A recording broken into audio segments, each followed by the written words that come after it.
Mensajes positivos. Iniciamos el tiempo ordinario y dentro del tiempo ordinario vamos a empezar a ver en la primera lectura la carta a los Hebreos. Esta carta a los Hebreos es uno de los escritos más interesantes del Nuevo Testamento, muy interesante. Aunque no es carta, no es de los Hebreos, no fue escrita por San Pablo. De esta carta es más lo que sabemos, lo que ignoramos que lo que sabemos.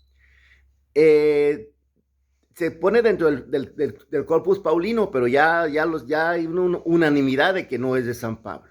Pero sin embargo es alguien muy cercano a San Pablo porque se citan la mayor parte de sus cartas. No es una carta, es más bien una homilía. Está disfrazada de carta, al final le ponen algunos elementos de Pablo, pero es que desde el principio se le quiso dar la autoría a Pablo para que tuviera más fuerza, pues era un recurso muy utilizado en el Antiguo Testamento y en el Nuevo Testamento de hacer los escritos a nombre de alguna personaje importante para que las ideas, para que seas prosperaran. Renunciaban los autores a su gloria personal con tal de que las ideas que ellos querían propagar pues tuviera más peso. Por eso se usó la pseudonimia, fue un recurso muy utilizado en el Antiguo y el Nuevo Testamento. No es una carta, repito, es una homilía y como tiene visos de ser litúrgica, tiene visos de ser para ser proclamada, para ser leída. También no fue escrita a los hebreos, sino más bien a comunidades cristianas que tenían un gran número de miembros provenientes del judaísmo. La fecha también se duda. Algunos la ponen como lo más probable hacia los años 60, 65, cuando todavía el templo estaba en funciones, porque se menciona mucho del templo, aunque algunos dicen que hay otros escritos posteriores que también hablan de esa manera, como si el templo estuviera todavía en funciones. Pero en fin, hacia los 60, 65. Esta carta tiene una gran densidad teológica, un estilo solemne, casi litúrgico, y un manejo excepcional del Antiguo Testamento. Aunque también entre las cosas que se dudan es si su autor es hebreo. Porque, por ejemplo, no maneja la Biblia hebrea, sino maneja la traducción al griego de los 70, la Septuaginta. Entonces también se duda que tal vez no haya sido un hebreo.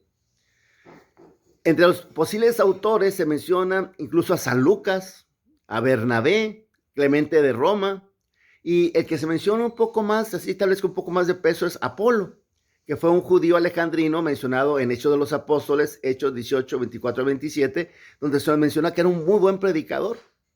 Y en 1 Corintios 3:9, cuando San Pablo dice, Apolo y yo somos servidores de Dios, casi lo pone pues a su nivel. Entonces es uno de los posibles Apolo. Ese género, repito, no es una carta, tiene un disfrazito de cartas y al final hace unas menciones. O sea, no es carta porque no es como todas las de San Pablo que empieza con un saludo, una exhortación, mencionando personas, mencionando circunstancias. Todas las cartas de San Pablo son así. Esta no, esta entra en materia luego. Y hacia el final hace una alusión a Timoteo y hace alguna mención así como de carta, pero es un intento de hacer una pseudonimia, que funcionó mucho tiempo. También los destinatarios son cristianos provenientes del judaísmo, que sin duda están pasando una fuerte crisis, una crisis donde se están desalentando en su fe, están incluso cayendo en riesgo de la apostasía. En esta carta se menciona mucho la apostasía. Es un riesgo que estaba teniendo esta comunidad por las persecuciones a las que tal vez estaba sometida. Tal vez sean las persecuciones de los primeros judíos que abandonaban el judaísmo y fueron después rechazados por sus hermanos. Tal vez fueron de los primeros sacerdotes judíos que se convirtieron al cristianismo y después añoraban pues el culto que dejaron atrás. En fin, hay algo por ahí en eso. Sobre todo, esa es una exhortación a alentarlos en la fe. Aquí lo teológico se va a poner al servicio de la exhortación moral. Lo básico de esta carta es una exhortación a mantener la fe. Esta carta también es muy estructurada. Es uno de los escritos más estructurados del Nuevo Testamento. Tiene un estilo en el que primero se da una exposición teológica y luego se acompaña con una exhortación moral, y eso se repite por 4 veces. Son 4 ciclos en los que va esa manera de estructurar la carta. El acento está en la exhortación moral, pero se quiere dar un fundamento teológico a esa exhortación moral. Hay 4 ciclos, por así decirlo. En el primero se habla de la superioridad de Jesús sobre los ángeles y sobre Moisés. Y la exhortación es sobre la incredulidad, ir contra la incredulidad. En la segunda se presenta a Jesús como sumo sacerdote y se presenta una visión elevada de Jesús y sobre todo se habla en contra de la apostasía. Aquí hay que aclarar que Jesús pues no fue ni sacerdote ni de las castas sacerdotal. Jesús fue un laico, completamente laico. En toda su vida él fue un laico que no tuvo una conexión con el mundo sacerdotal. Él fue laico. Pero en el aspecto teológico se ve esa elaboración de Jesucristo como el sumo sacerdote que realiza el sacrificio para salvarnos.